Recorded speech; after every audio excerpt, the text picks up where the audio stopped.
Tibor Szamuely was born on December 27, 1890, in Nyíregyháza, in Austria-Hungary.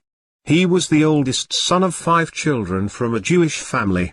After completing his university studies he became a journalist, and began political activities as a member of the Hungarian Social Democratic Party.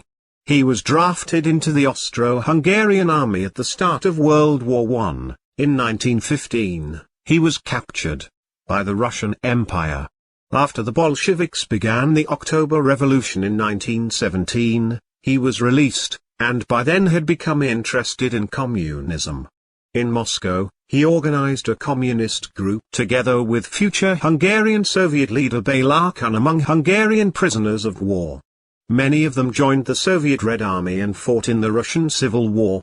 By January 1918, he was living in Moscow, where he worked with Béla Kun to organize Hungarian prisoners of war who supported the October Revolution. He was also a member of the Central Committee, responsible for the management of the former prisoners. On March 24 that year, he was appointed political deputy of the communist group of the Hungarian prisoners.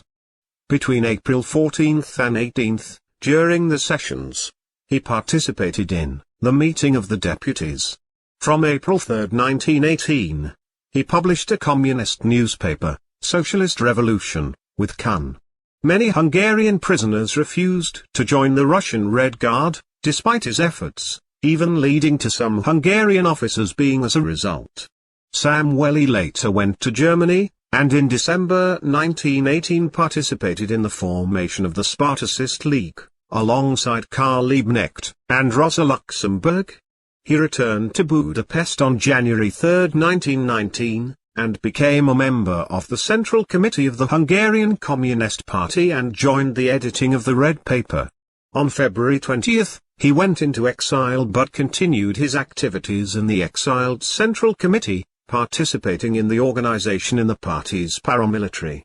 On March 21, 1919, a coup by the communist members of the coalition government established the Hungarian Soviet Republic, under the leadership of Béla Kun. Szamuely became a prominent politician within the new government. He held a number of posts before being appointed People's Commissar for Military Affairs. He was a main figure of the Red Terror in Hungary. His guards became nicknamed the Lenin Boys. They were an element in their heightened political tension and suppression of counter-revolutionaries and anti-communists. The Lenin Boys' activities were often carried out alongside another paramilitary group called the Red Guard, led by József György. Szamuely gave a speech on April 20, 1919, saying, "Power has fallen into our hands. Those who wish the old regime to return, must be hung without mercy. We must bite their throat of such individuals. The victory of the Hungarian proletariat has not cost us major sacrifices so far. But now the situation demands that blood must flow. We must not be afraid of blood. Blood is steel. It strengthens our hearts. It strengthens the fist of the proletariat. Blood will make us powerful. Blood will lead us to the true world of the commune." The Hungarian revolutionary tribunals executed between 370 and 590 people. In late May 1919, Szamuely traveled to Moscow by plane to campaign for world revolution with Vladimir Lenin.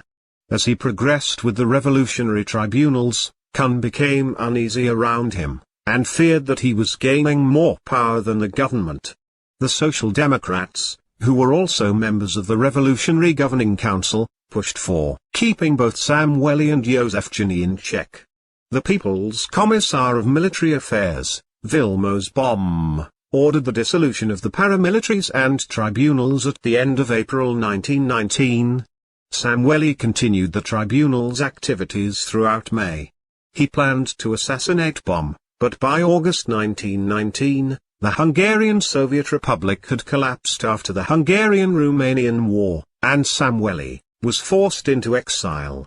On August 1, 1919, Béla Kun himself went into exile as Romanian troops invaded Budapest. Szamuely managed to escape the anti-communist reprisals, known as their White Terror. He left for Austria on August 2, but after making an illegal border crossing, he was arrested by the Austrian border guards. Both Hungarian and Austrian authorities reported that Szamuely had shot himself while the communist partisan who smuggled him across the border was searched. Béla Kun's wife wrote in her memoirs that Tibor Szamuely had told her of his plan to commit suicide if he was captured, and had showed her a gun hidden in his clothes, although some believe that he had been shot by the border guards. He was 28 years old when he died in Wiener Neustadt, in Austria. The Soviet barge carrier, MV Tibor Szamuely, was named after him.